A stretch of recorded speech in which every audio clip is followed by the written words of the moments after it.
All right, New York Giants fans, you know what time it is. It's New York Giants Straight Talk, powered by Online Big Blue LLC. Want to talk about that issue? Want to talk about that thing that perplexes everyone? Want to talk about the one common denominator that has been dividing the New York Giant fan base? And that, of course, is the likes of Daniel Jones. I laugh because I wanted to jump on camera and do this video because of the fact that I wanted to put a face to the name in reference to this conversation, because it's a conversation a lot of people don't want to talk about. No matter how well he plays, or how well he doesn't play, or no matter how many wins he has, no matter when he has injuries, when he doesn't have injuries, Daniel Jones is that polarizing, perplexing figure that is dividing this New York Giant fan base. And I'm going to talk about the reasons why this fan base will never come back together, why this fan base will never heal until Daniel Jones is gone. I don't care how well he plays. I don't care how well he doesn't play. There is a reason and a rationale behind why we are so uber divided about this. But before we get into that, I want to talk about something that everyone can understand. It's about saving money. It's about cutting expenses. It's about, sometimes with things in this economy and this inflation, you need to sacrifice. But the problem is this: there is a way to sacrifice and save some money, but not sacrifice your lifestyle. You know what I'm talking about. You know where I'm going. It's Mint Mobile. Yeah, you know I'm intrigued by Mint. Who is this video is in partnership with? They offer premium wireless service for only $15 a month. You get high-speed internet, unlimited talks and texts on the nation's fastest 5G network. You can even bring over your own phone, bring over your current number, bring over your existing contacts. You sacrifice nothing. You know what you sacrifice? Paying that big butt bill. That's what you sacrifice. That's it. Quality service, premium service. You know I got 3 Mint phones. And the question always is, Tim, how hard is it to switch your service? Big wireless. You know what? They want you to think it's hard. They want you to think it's this, that you basically need to have this degree, in astrophysics, you can work in NASA. Switching them in is super easy. You want to know why? I'm going to say it again. eSIM cards. Most cell phones have them. Most cell phones use them. You sign up, you activate immediately right on your phone from the comfort of your home. If your phone doesn't have an eSIM card, you know what? Mint's going to ship you a SIM card for free. That's how easy it is to switch. So you want to save money without sacrifice, go to mintmobile.com/BigBlue. I'm going to say it again, mintmobile.com/BigBlue. You can also see the description and link. Get premium wireless service for just $15 a month when you purchase a 3-month plan. I can't make it any easier for you guys. I can't make it any easier. It's in the description below.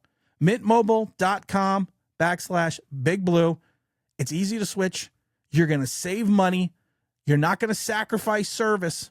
You're going to have high quality, high speed data, unlimited talk and text on one of the nation's largest, fastest 5G network. Just do it, guys. I'll wait because you know what? It doesn't. I'm going to check my phone right now because this is my Mint Mobile phone blowing up. I'm going to wait. I'm going to wait while you do it. Why do we need to have a video? We can just wait for you to switch to Mint Mobile. Oh, we got to talk about Daniel Jones. One of the most, in my mind, he's probably one of the most polarizing, divisive persons that ever walked across the New York City landscape.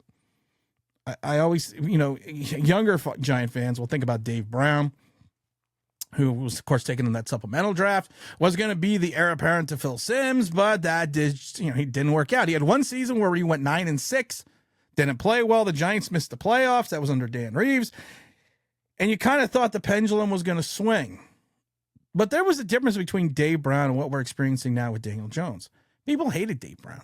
People hated the Dave Brown pick on the supplemental draft from day one. There was a general consensus that Dave Brown was just not good. That he wasn't going to be the guy. When you still have the likes of, Danny Cannell and Kent Graham and 497-year-old Phil Simms still hanging around. Phil Simms, of course, had that last season where he made the Pro Bowl. And the Giants decided to move on from him. But Dave Brown was this figure that, in some regards, his ineptitude at times was a rallying point for the entire New York Giants fan base. You always wanted something else. You wanted something different. We saw enough of Dave Brown that we did not want to have Dave Brown anymore.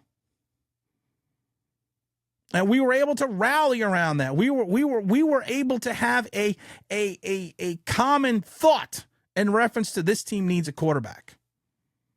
You can go back a little bit further, down when we had the Sims-Bruner debate.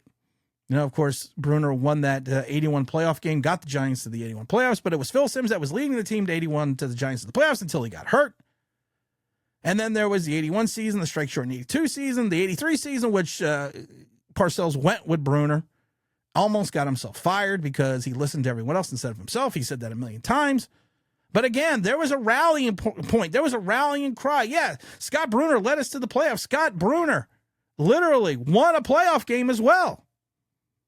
He's got the same playoff record as Daniel Jones, but he just wasn't good. And within that 82-83 season, there was a rallying point. There was a rallying cry that we needed a new quarterback. We didn't have faith in Phil Simms. We didn't have faith in Scott Bruner. We knew, because we were intelligent New York Giant football fans and also intelligent NFL fans, that you needed to get rid of this guy. You had to move on. You had to sally forth and go a different direction. It didn't take 6-7 years to figure it out. You could see it.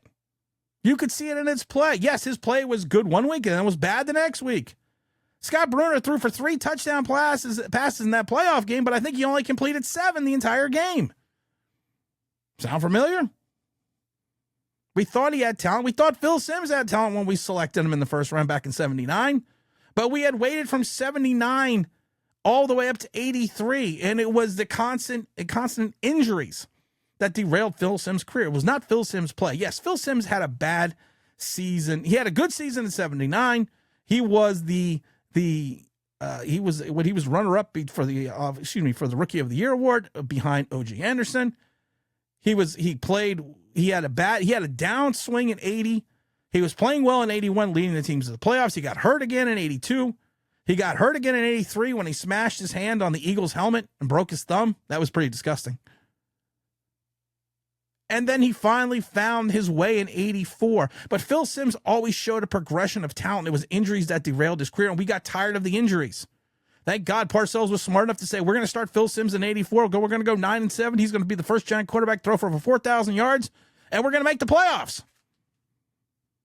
But again, we thought we needed to get rid of Phil Simms. I could even go back as far as Craig Morton. Craig Morton, we traded with the Dallas Cowboys, gave up that second overall pick, which happened to be turned out to be Randy White, the Hall of Famer.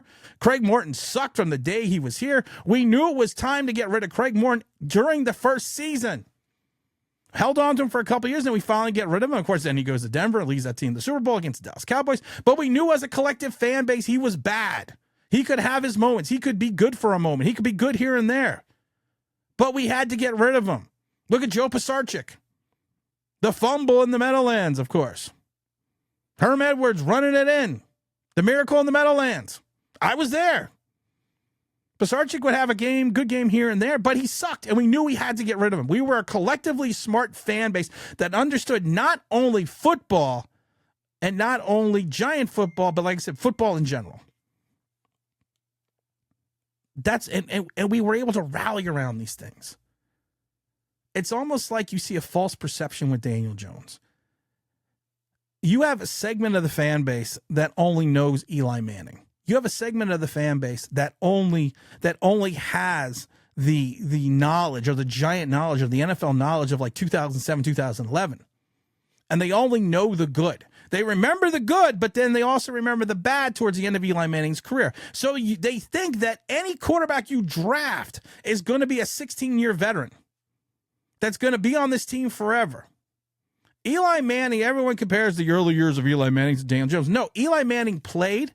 He was consistent, and he plateaued around 3,800 yards, 24 touchdowns, like 1,700 receptions. He plateaued. And there was a cry. There was an upheaval to get rid of Eli Manning. And it wasn't just from a small segment of the fan base. It was from the majority of the fan base. Because they wanted better. They wanted to see better. They see these guys that are franchise quarterbacks making these plays, having all these accolades, getting to the Super Bowl, getting to the playoffs. And we had Eli Manning, and we thought we were kind of stuck in the mud, that Eli was stuck in neutral. But at least Eli got to neutral. The problem with Daniel Jones, he is stuck in neutral consistently. And you have to think to yourself, it's year 6. You will see moments, you will see flashes, but then he reverts.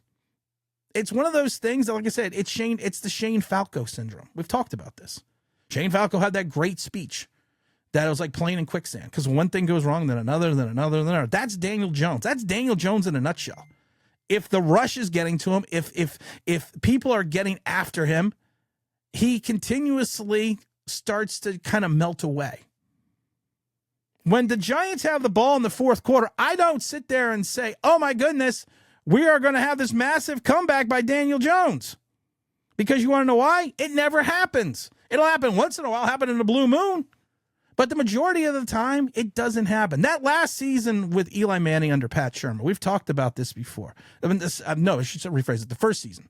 First season with Pat Shermer, with Eli Manning.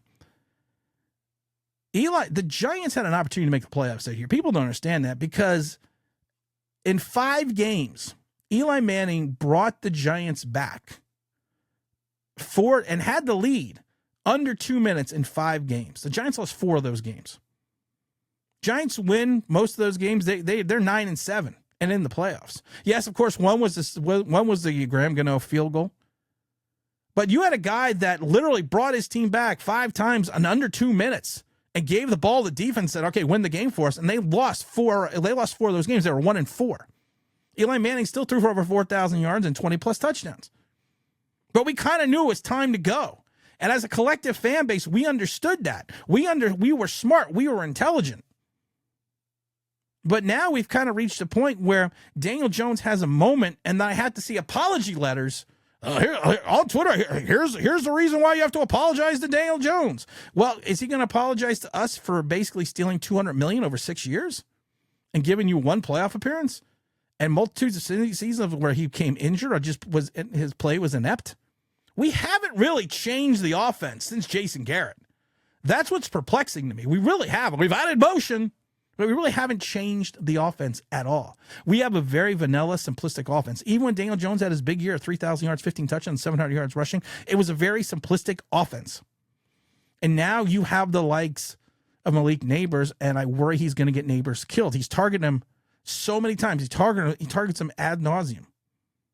And you have to worry about that. You have to worry about Malik Neighbors' career because of the fact that Daniel Jones is going to singularly focus and red stripe on one guy. You bring the safety over the top. You have Malik trying to make that acrobatic catch. The safety's going to take him out.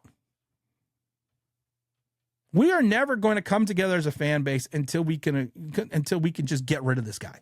You're going to go into year 7 next year with Daniel Jones. Year 7. And if he has if he has one season that's good and a great season, let's say another good season, so he's got 2 good seasons in 6 years, or 2 okay or average seasons 6 years, and we're in New York and we're going to accept that, and we're going to fight amongst ourselves when we can see that he is not the starting quarterback that we need. You look at Jaden Daniels coming in, what he's done. You look at Malik Willis, what he did when he finally had a coach that believed in him and some talent around him. You can see these guys are NFL starting quarterbacks. Daniel Jones, you have to worry which guy's showing up. And the infighting with ourselves is just crazy, because we have to understand, as football fans, you have 31 other teams who would not want Daniel Jones as their starting quarterback. But we have a segment of the fan base that's so enamored by him that he has to be part of the fan base. I mean, the fan base has to love him. For no matter what, for no reason, the fact that they don't understand that the majority of the time you will go through a little bit of a quarterback desert till you find that next guy. A lot of times, it's the rebound girl. A lot of times that next quarterback is not the guy. We didn't get lucky with a second Eli Manning. We got lucky with a first Daniel Jones, who we need to move on from. We need to just understand what he is and what he's going to be and what his talent is, and understand he's just got to go. Because we are never, as a fan base, going to come back together again like we used to and rally because of the fact of our quarterback. Oh, that's all I got to talk about today. We're going to have that big stream, of course, on Sunday. Make sure you stay tuned for that. And as always, don't forget to like, don't forget to subscribe, don't forget to ring that bell. You want to know why? Because that's awesome. Awesome. And I'm out of here. Thanks.